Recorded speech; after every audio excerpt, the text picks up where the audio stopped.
Good morning student, this is time your Hindi class. I am your Hindi teacher S K. Upadhyay. आज हम लोग लघु कथा लेखन में एक नई कहानी हथौड़ा और चाबी को पढ़ेंगे और इसके मर्म को या इसके अर्थ को समझने का प्रयास करेंगे। इस कहानी में हथौड़ा और चाबी का मानवीकरण किया गया है और हथौड़ा और चाबी के जो विचार हैं वो दोनों एक दूसरे को व्यक्त करते हैं कि किस प्रकार से हम किसी भी जिद्दी या हठी स्वभाव वाले को प्रेम से आसानी से जीत सकते हैं, लेकिन बलपूर्वक हम उसको जो है कोई काम नहीं करा सकते। तो जो काम हम प्रेम पूर्वक करा सकते हैं वो काम दबाव से या बल से वो चीज़ संभव नहीं होती है। तो आइए कहानी को समझते हैं। लघु कथा हथौड़ा और चाबी। शहर की तंग गलियों के बीच एक पुरानी ताले की दुकान थी।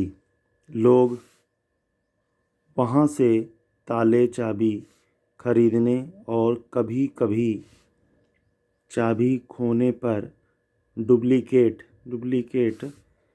चाबी बनवाने भी आते। ताले वाले की दुकान में एक भारी भरकम हथौड़ा भी था जो कभी कभार ताले तोड़ने के काम आता था।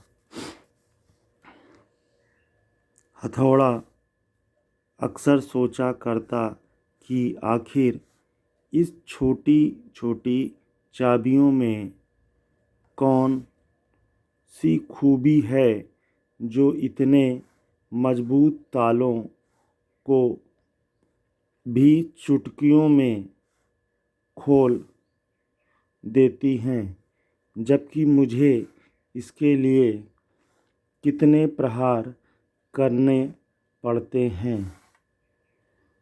एक दिन उससे रहा नहीं गया और दुकान बंद होने के बाद उसने नन्ही चाबी से पूछा, बहन ये बताओ कि आखिर तुम्हारे अंदर ऐसी कौन सी शक्ति है, तुम इतने जिद्दी तालों को भी बड़ी आसानी से खोल देती हो, जबकि मैं इतना बलशाली होते हुए भी ऐसा नहीं कर पाता।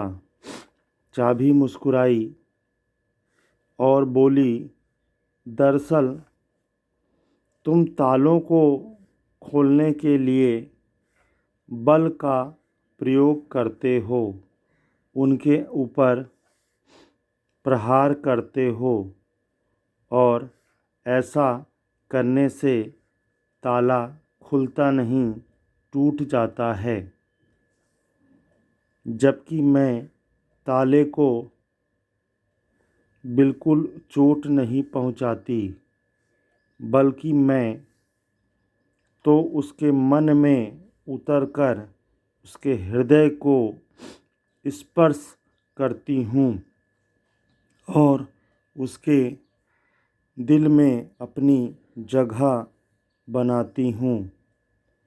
इसके बाद जैसे ही मैं उससे खुलने का निवेदन करती हूँ वह फ़ौरन खुल जाता है। ये आपकी कहानी है। तो कहानी की कथा की आपको 2-3 पंक्तियों को लेकर के इसको थोड़ा सा अपने शब्दों में बनाना है। तो ये कहानी जो हमें ये शिक्षा देती है कि किसी से अगर हमें कुछ काम कराना है तो उसे हम प्रेम पूर्वक और निवेदन पूर्वक करते हैं तो वो व्यक्ति सहर्ष जो है कामों को करने की हमारे निवेदन को स्वीकार कर लेता है। लेकिन जब हम उसको दबाव डाल के या बलपूर्वक या ज़बरदस्ती किसी से काम कराते हैं तो वो क्या है कि वो बिना मन का वो काम नहीं करेगा, बल्कि किसी भी तरीके से बस केवल उस दबाव में करता है, उसके बाद फिर वो बदल जाता है। यानी प्रेम पूर्वक किया हुआ निवेदन ज़्यादा स्थायी होता है और वो हृदय में, व्यक्ति के हृदय में अपना स्थान बना लेता है। Thank you student watching my video.